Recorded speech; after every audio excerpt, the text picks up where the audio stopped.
I'm here at the Capitol in Texas today to celebrate the introduction of HB 3, the educational savings account introduced by Representative Buckley.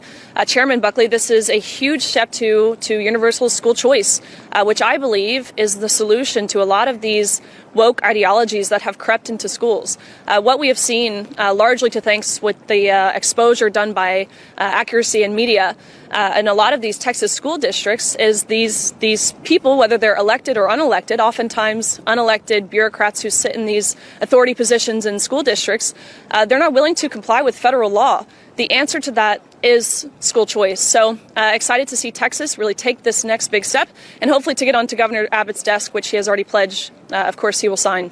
This has been a top priority of the governor. He tried this 2 years ago. It didn't cross the finish line. Do you get the sense that maybe there's momentum that this is the year that it does happen? I think so. This is a bill that has now been introduced. It's been passed in at least 13 states and introduced in 30 more. It's not a bad bill. It's something that's needed. It's something that will improve, of course, the education of kids. It will improve the ability for parents to exercise their rights, which is something that we saw on November 5th. People turned out to the polls in masses to support. They reject the idea that the government owns their children. They know that their children belong to them as parents. You're literally crying.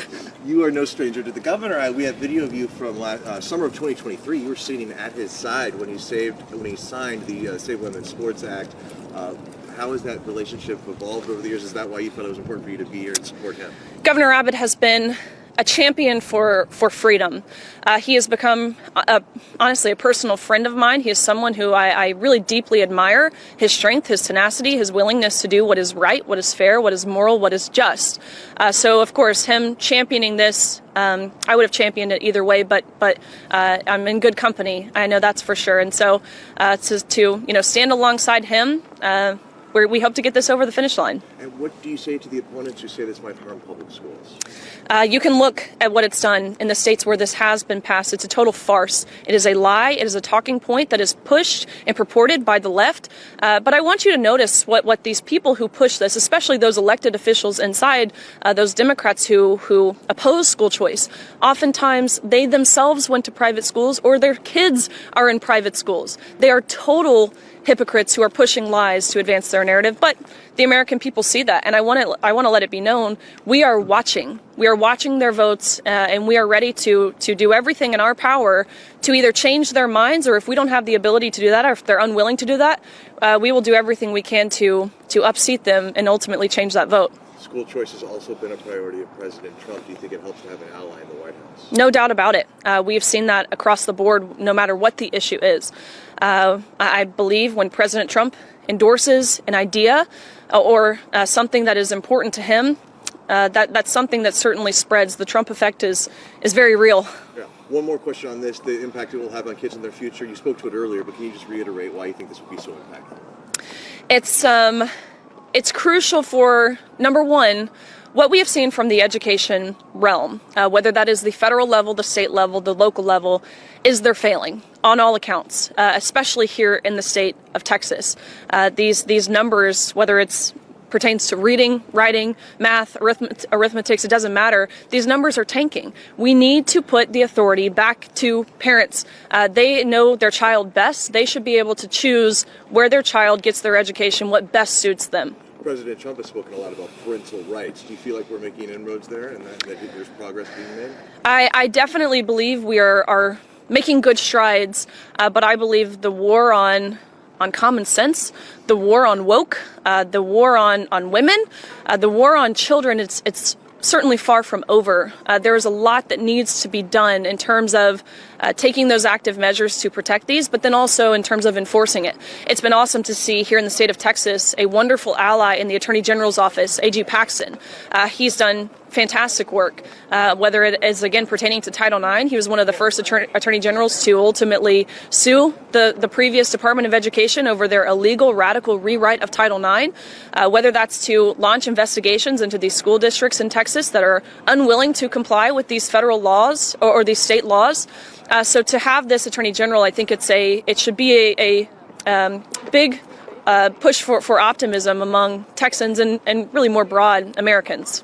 few quick Title IX questions. Yes, come on. The San Jose State situation, they're now under federal investigation for the volleyball situation. How does that make you feel? Is that a step in the right direction for female athletes, the fact that there is an investigation taking place?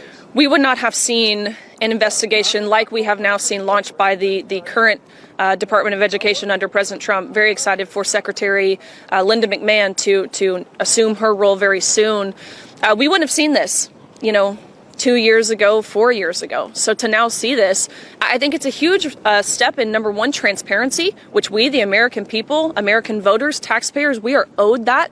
It's a huge first step to transparency, to accountability, and to responsibility, which I believe are crucial parts to ultimately admitting, especially as it pertains to the gender ideology movement, that this was a farce from its inception.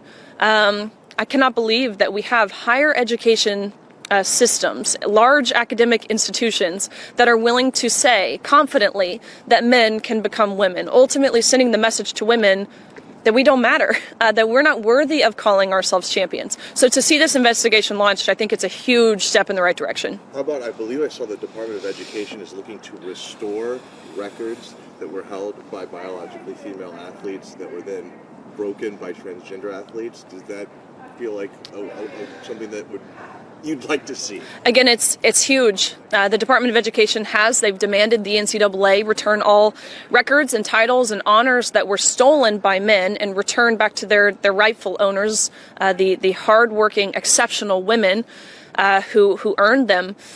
Now we see what the NCAA does.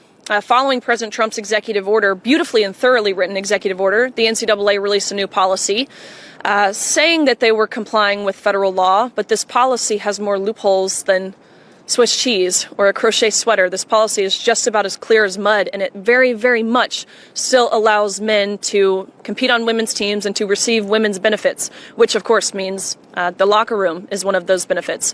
So I think the next step is we continue to hold the NCAA's feet to the fire. I feel comfortable sharing this today because the Attorney General and I have been talking. He has now launched a pressure campaign into the NCAA to fix these loopholes, the first Attorney General in the nation to do so. This is huge.